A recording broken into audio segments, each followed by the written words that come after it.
Congratulations! You have figured out the best way to see what the roads look like tonight, and that is by sitting safely inside and watching 9 News. It's ugly out there, right? I mean, it's not absolutely horrendous because some of it is melting, but before long, stuff's going to start freezing. And really, these roads won't get any better until later tomorrow as this system slowly moves out of our area. It's kind of sitting on top of us right now. When it's all said and done, this will be the biggest November snowstorm in Denver since 1994. Lauren Robinson has been tracking it all, and I mean, this thing is still going.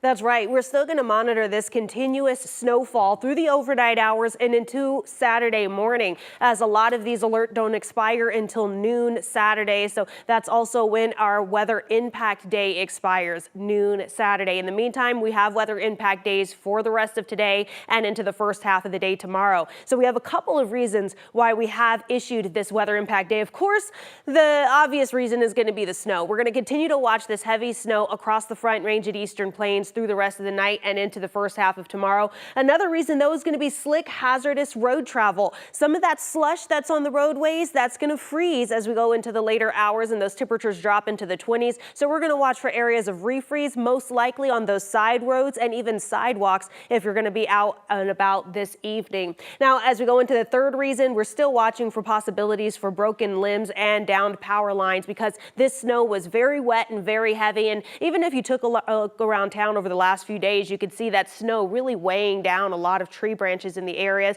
So we're hoping that a lot of them didn't break because that's going to create power outages. So as we go through the rest of the evening tonight and into the day tomorrow, we're going to continue to monitor this heavy snow all across Colorado. I'll have more details on how long it's going to stick around and when it's going to move on out just ahead of my full 7-day forecast. Oh, and now we do have 9 News' Rhea Jha out on the roads, monitoring those roads for us. Rhea, what do you have for us? Yeah, hi, Lauren. We are in a neighborhood in Lone Tree, and the snow has been piling up. I'm just going to flip the camera so you can see what we are looking at. It is a complete winter wonderland out here. I spoke with CDOT about how they are preparing for this. They said they deployed 115 snowplows for the Denver metro area, and crews are working on this storm 24/7. So towards the end of the evening, we saw that snow turning into a little bit of rain, but CDOT says they are expecting all of that to turn into ice tonight because of that drop in temperatures. And the snow is thick right now. You can see it piling up on these roads that haven't been plowed in the last hour or so. Their biggest recommendation is to not do what we are doing. They said stay off the roads during this storm right now. Avoid, if you can, driving during the brunt of a snowstorm in Colorado. And so how do you do that? Well, you need to know, you need to plan ahead. You can go to cotrip.org. You can find out what the latest road conditions are and also what the weather conditions are. You can also check cameras. We've got hundreds of cameras that you can check. If you do have to drive, be prepared for a safety closure. Bring those necessary items like blankets, sleeping bags, snacks, water, first aid kit, anything you might need that you might be on the roads for a couple minutes or hours even. And take it slow. Thank God I'm with my photographer, Alex Castillo, right now. He's taking it slow, keeping a lot of distance. Right now, we're in an amazing neighborhood right now. You can see the Christmas lights, so kind of enjoying this snowy drive. But if you do have to drive, stay safe, drive slow, and try to stay off the roads if you can. Reporting live in Lone Tree, Rhea Jha, 9 News. Lone Tree goes Halloween to Christmas, just like you like. I like it. How about that? Exactly. All right, Look at Rhea. this. Oh, Look at there this. it is. It looks Look great. at that. The Yeah. song title, this is a good Friday. Yeah. Thanks, Rhea. This is certainly not what you want to see if you're heading anywhere tonight. All that red, that signifies closures in place right now. Most of these road closures are to the east and south, but not all of them. CDOT has also started restricting cars with trailers on portions of large roads. That includes I-70 and I-25. This includes all semi-trucks, big moving vehicles, tow trucks, and any sort of commercial vehicle. CDOT says the goal is to prevent any semis or big vehicles from sliding out and causing crashes or backups. Let's get you a list of the restricted areas. All of these include both directions of travel. I-70 from Golden to Silverthorne, US 285 from Morrison to Fairplay, I-25 from south of Plum Creek Parkway to North Academy Boulevard, I-25 over Monument Hill, and US 6 from Keystone to Georgetown. The travel restrictions will stay in effect through 8 o'clock tomorrow morning. Tonight, Highway 24 is closed. That's a major route from Colorado Springs out to the Lyman area. It has been closed since 8 a.m. when blowing snow made it a whiteout. First responders are taking help where they can get it in this storm. Yeah, that includes some South Metro Fire and Rescue, and they are teaming up with a group of high schoolers to help them better respond to emergencies. 9 News reporter Colton Chavez joins us tonight, and after speaking with both groups about this fairly new partnership they have.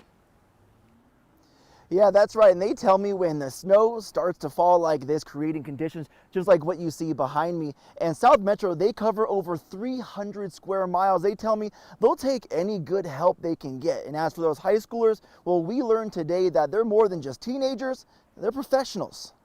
People that need to leave, we should probably leave closer to Team 3. The night is young, and so is the Arapahoe Rescue Patrol Team. There's a lot of snow about to hit Elbert. Lieutenant McKinley Way and her crew are all in high school, fueled by chocolate milk instead of coffee. We are a professional search and rescue team. Watching over this November snowstorm. So with that, we'll have 6 plows on duty tonight. South Metro Fire Public Information Officer Brian Willey says they help by clearing a path for medics. We know that people aren't going to be out shoveling probably. They're going to be toasty and comfortable inside.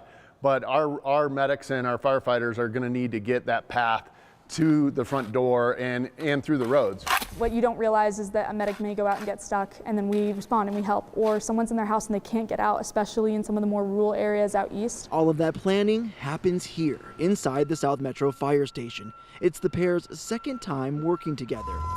The first was during a snowstorm Denver got back in March of this year. And we were essential to helping South Metro out, and we made sure that their medics could get out. We spent a good 30 minutes on one call. It's a message that's echoed by South Metro Fire. They could be at home in the warmth as well, but they're out helping us and helping their community. So as the snow begins to pile up in the South Metro, this group will continue to stick together. A lot of us got a snow day today from our school, and that meant for us, for most people, that's staying at home, watching movies, eating ice cream. For us, that meant getting up, getting outside, trying to get down to our headquarters so that we could run this call and make sure that it went well.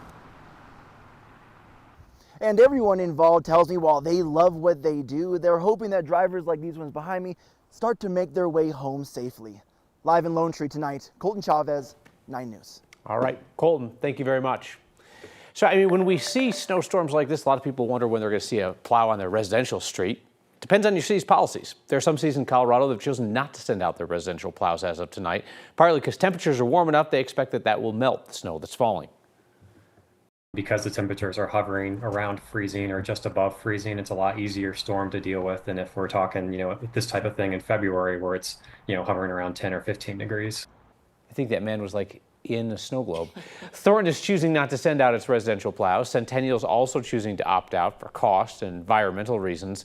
In Aurora, the main and secondary roads will be cleared. Denver plans to start sending out residential plows at midnight.